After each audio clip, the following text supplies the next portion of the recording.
Hello everybody, and welcome back to a brand new video. Now, this week I have another really interesting set of stories from RuneScape's history. Similar to the last video, I'm going to be taking 3 or 4 interesting ideas or stories that wouldn't really fit into one video. Just call it a RuneScape variety piece.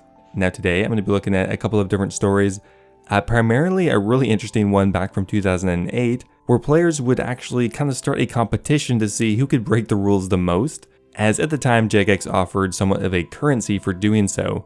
Those were called black marks, and they're a very short-lived system to dole out punishments. Or maybe we're going to go back further to when RuneScape actually had Captcha codes in the game, not just a stupid suggestion you read on Reddit. They actually existed. Anyway guys, I hope you enjoyed the video, and let's get started.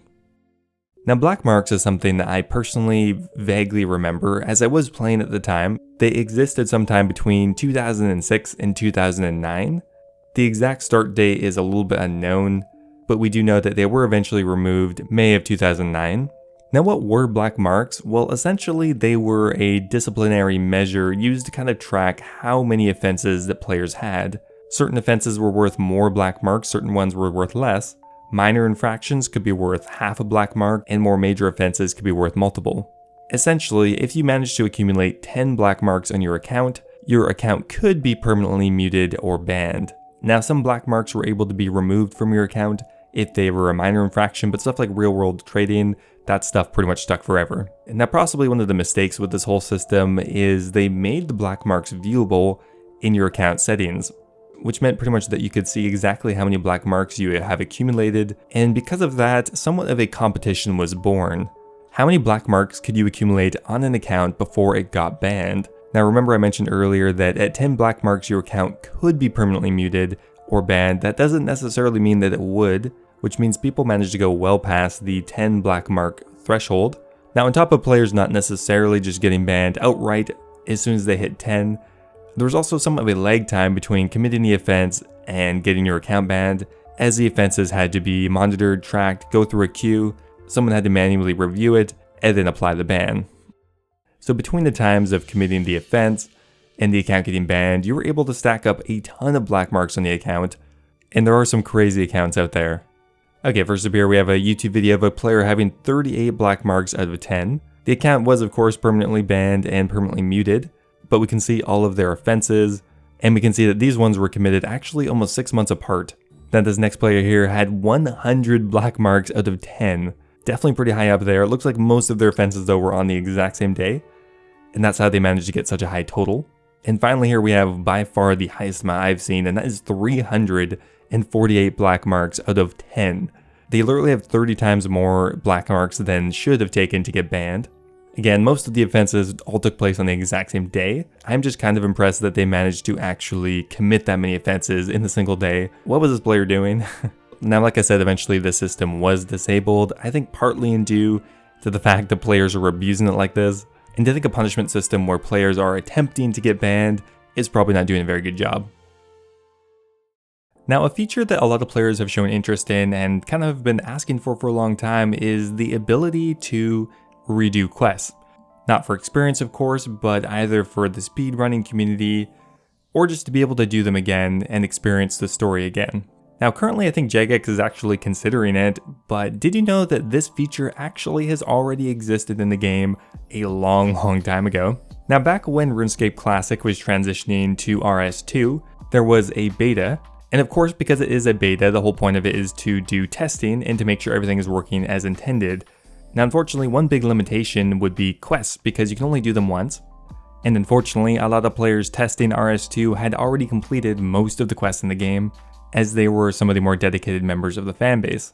And to get enough information to make sure the quests have been implemented properly, really you needed to allow the beta testers to replay the quests, otherwise you'd have to make a new account, train it up, and especially for those later game quests, it just wouldn't really be feasible or reasonable to expect someone to do that. Now their solution at the time was actually to add in a temporary NPC by the name of Erasmus.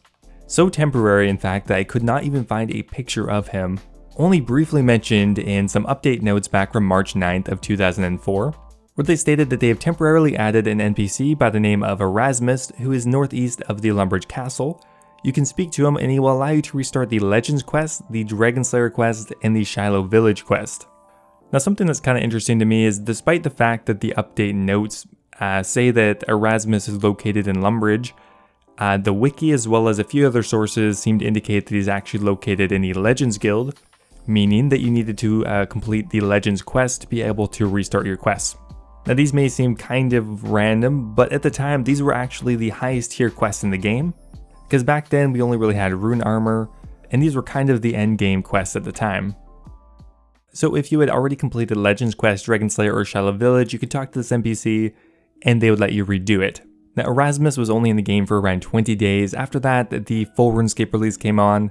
I think it's kind of interesting to me that we had a feature to replay quests about 15 years ago, but that idea was never revisited. I think it's probable that a feature like that hadn't been really tested for large amounts of people, as it was only really intended for a beta test of a couple of different quests. Now, Captcha codes in RuneScape is something that gets tossed around a bit, but mainly as a joke. For example, we can see here someone suggesting that you have to enter a Captcha code before every phase change at Zulrah. It's not really considered to be a serious feature that people would actually like, as I think most people realize that it would be extremely annoying and wouldn't be a very good antibody measure, to be honest, as well. But a lot of people may not remember that actually back in RuneScape Classic, there were legitimate Captcha codes in the game. Now to understand why these were implemented in the first place, we need to kind of understand what kind of antibody measures there were at the time. So botting in RuneScape is something that goes back right to the beginning. Pretty much immediately after the game was released, bots started to pop up. By the end of 2002, bots had become a massive issue in the game. So sometime in November, they added in a new anti-botting system called the fatigue system. Now essentially the way that it would work is that any activity that you completed in the game would increase your fatigue. After a while, you would eventually get to 100% fatigue, and you no longer gain any resources or collect experience. Now initially the only way to get rid of your fatigue was to go sleep in a bed, but those were kind of inconvenient, so eventually Jagex decided to implement a portable sleeping bag in 2003. Now while this was a lot more convenient for players, it was also, well, a lot more convenient for bots. Now to attempt to fix this, Jagex actually implemented a Captcha code for whenever you wanted to use your sleeping bag. I think this is so crazy to actually think that this existed, and I don't think overall it was very successful. Now just based on what the Captcha codes looked like at the time, I'm pretty sure bots could still figure it out. And not to mention that pretty much every single player would be affected by this, bot or not. So it wasn't really a good option. Now these Captcha codes existed pretty much from mid-2003 all the way until the release of RS2, where we got the random event system, which overall I think was a lot better and a little bit less intrusive. Not to mention this Captcha code here that actually told you to type in fatty. Definitely kind of brought you out of the moment a bit, so the random events were definitely better. Anyway guys, that's going to be it for today's video. I hope you guys enjoyed it. If you have any other interesting RuneScape history things you want me to talk about, leave a comment down below. I always appreciate it. Now before I go here, I want to thank Heathen Lock Games, Double Talk, Nathan Ashworth, and the rest of my members over on YouTube. Thank you for making the dream possible, and I really appreciate your support. If you're looking for a way to support the channel, becoming a YouTube member is an excellent way to do so. You'll get access to a custom Discord role, emojis when I stream, and being mentioned in the description of my videos at the end of the video or personally addressed. Anyway, thanks for watching guys, and I'll see you next time.